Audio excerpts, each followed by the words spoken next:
اختلافات، یہ اخلاص کا، محبت کا، تعلق کا جو کہتے ہیں نا متضاد ہے، ضد ہے. تو جہاں لوگ ہوتے ہیں وہاں اختلافات آتے ہیں، کیونکہ اگر یہ اختلافات پازیٹو ہوں تو معاشرہ پنپتا ہے، معاشرہ بنتا ہے، سنورتا ہے. کیونکہ اختلاف رائے جو ہوتی ہے نا یہ معاشرے کا حسن ہوتی ہے. اور یہ نارمل آپ نے کہاوت سنی ہوگی بزرگوں سے کہ ایک اور ایک دو نہیں ہوتے، 11 ہوتے ہیں. اور جب زیادہ لوگوں کا دماغ چلتا ہے تو آپ کے لیے کام کرنا آسان ہو جاتا ہے. آپ کا کسی مقصد کے لیے، کسی سلوشن کے اوپر پہنچنا بہت ایزی ہو جاتا ہے اگر یہ پازیٹو ہو تو. کیونکہ آپ کی سوچ اگر معاشرے کو اوپر لے جانے والی ہو تو اختلاف رائے بہت اہم ہے، بہت ضروری ہے. کیونکہ ایک انسان جب سوچتا ہے تو وہ صرف وہی سوچتا ہے جو اس کے مائنڈ میں آتا ہے. لیکن جب مختلف لوگ ایک ہی چیز کو مختلف اینگل سے سوچتے ہیں تو اس کا رزلٹ، اس کی کیلکولیشن، اس کا جو نتیجہ ہوگا وہ بہت عظیم ہوگا، بہت اعلیٰ ہوگا. تو اس لیے اختلاف رائے رکھیں، اختلافات رکھیں، لیکن اختلافات اگر آپ کے ذاتی آ جائیں، انا کے آ جائیں، عداوت کے آ جائیں، دشمنی کے آ جائیں تو یہ سب سے ڈینجرس چیز ہوتی ہے.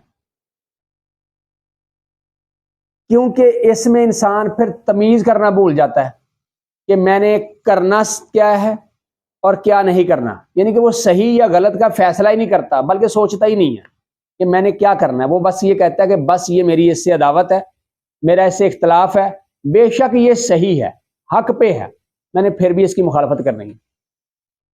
تو اختلافات اگر آ جائیں تو ان کے درمیان اتنی وسعت ضرور رکھنی ہے کہ کل کو کہیں اگر اکٹھے ہونا پڑے، مل کر چلنا پڑے، کسی ایک زاویے کے اوپر آنا پڑے تو نظریں نہ جھکانی پڑے آپ کو.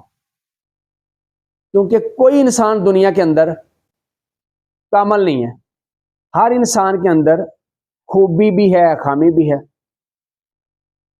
اللہ نے بنایا ہی انسان کو اس لیے ہے، اس کے اندر خامیاں بھی رکھی، اس کے اندر خوبیاں بھی رکھی.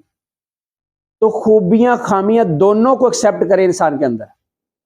کیونکہ جب آپ صرف خوبیوں کو دیکھتے ہیں نا تو پھر اس کی خامیاں اگنور کرتے کرتے ایک مقام ایسا آ جاتا ہے کہ اس کے اندر خامیاں ہی بھر جاتی ہیں. اور اگر آپ صرف خامیاں تلاش کرنے لگتے ہیں تو اس کی خوبیوں کے اوپر پردہ پڑتے پڑتے اس مقام پہ لے آتے ہیں آپ اپنے نظر میں کہ اس کی کوئی بھی خوبی آپ کو نظر آتی بھی نہیں ہے، بلکہ وہ بھی خامی لگنے لگ جاتی ہے. کیوں؟ کیونکہ جو انسان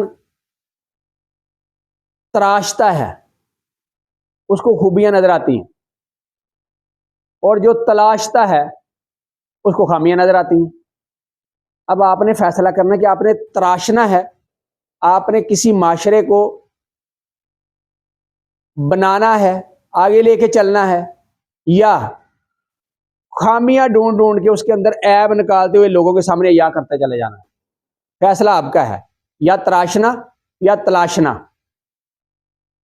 تو بات میں نے کر دی پہلے بھی کہ خوبیاں اس کو نظر آتی ہیں جو تراشتا ہے، اور اس کو صرف خامیاں نظر آتی ہیں جو تلاشتا ہے. السلام علیکم.